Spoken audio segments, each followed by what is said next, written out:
Kisah sedekah tolak bala. Salah satu manfaat dari bersedekah adalah menolak bala. Ada hadis yang memperkuat hal tersebut.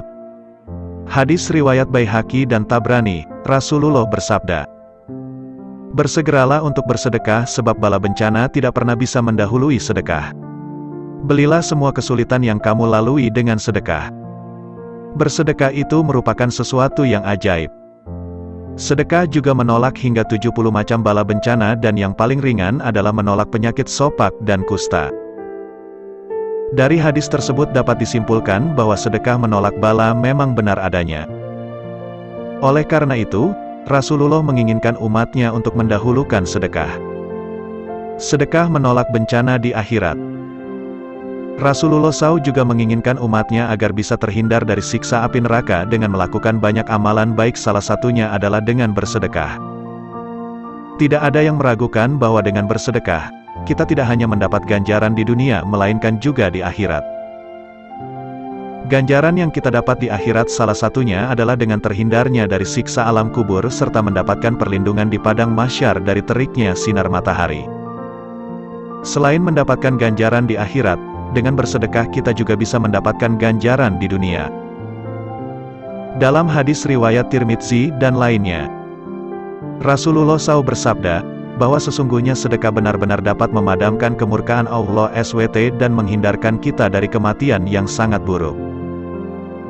Ada salah satu kisah yang menceritakan bagaimana sedekah menolak bala di masa Nabi Sulaiman AS. Kisah tersebut diambil dari kitab Tankihul Qaulil Hadsits karya dari Syekh Nawawi Al-Bantani.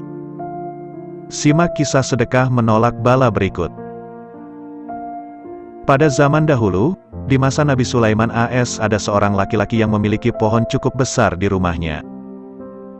Di atas pohon tersebut ada juga sarang dari burung merpati yang berisi induk dan beberapa anaknya. Suatu hari, istri dari laki-laki tersebut memintanya untuk memanjat pohon tersebut dan mengambil anak merpati itu sebagai makanan bagi anak-anak mereka. Laki-laki tersebut kemudian melaksanakan permintaan dari istrinya. Kemudian, induk merpati yang kehilangan anaknya menghadap Nabi Sulaiman dan menceritakan apa yang sudah terjadi.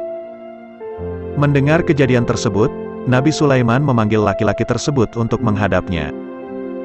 Nabi Sulaiman meminta laki-laki tersebut untuk bertaubat dan berjanji untuk tidak mengulangi hal tersebut kembali.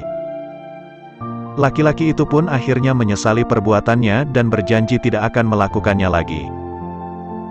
Suatu ketika istri dari laki-laki tersebut menyuruhnya untuk mengambil kembali anak merpati sebagai lauk. Awalnya laki-laki tersebut tidak ingin mengikuti permintaan dari istrinya. Akan tetapi, istrinya kemudian berkata, "Apakah menurutmu Nabi Sulaiman akan memperdulikanmu dan merpati itu? Sedangkan ia terlalu sibuk dengan semua urusan kerajaan." Mendengar perkataan dari istrinya dan bujukan tanpa henti yang ia terima, akhirnya laki-laki tersebut luluh juga dan kembali mengambil anak merpati. Melihat anaknya kembali diambil oleh laki-laki itu, induk merpati kemudian menghadap Nabi Sulaiman kembali dan menceritakan hal tersebut. Nabi Sulaiman akhirnya menjadi marah karena hal tersebut. Kemudian ia memanggil dua setan yang berasal dari ujung timur dan barat untuk menjaga pohon tersebut. Nabi Sulaiman berkata kepada dua setan tersebut, "Jagalah pohon besar tersebut. Apabila laki-laki mengulangi lagi perbuatannya untuk mengambil anak dari burung merpati itu, raihlah kedua kakinya lalu jatuhkan dari pohon." Kedua setan tersebut bergegas untuk melaksanakan perintah dari Nabi Sulaiman untuk menjaga pohon besar tersebut. Ketika laki-laki tersebut akan mengambil anak merpati lagi dan memanjatkan satu kakinya ke pohon, tiba-tiba ada seorang pengemis yang mengetuk pintu. Laki-laki tersebut kemudian menyuruh istrinya untuk memberikan sesuatu kepada pengemis tersebut.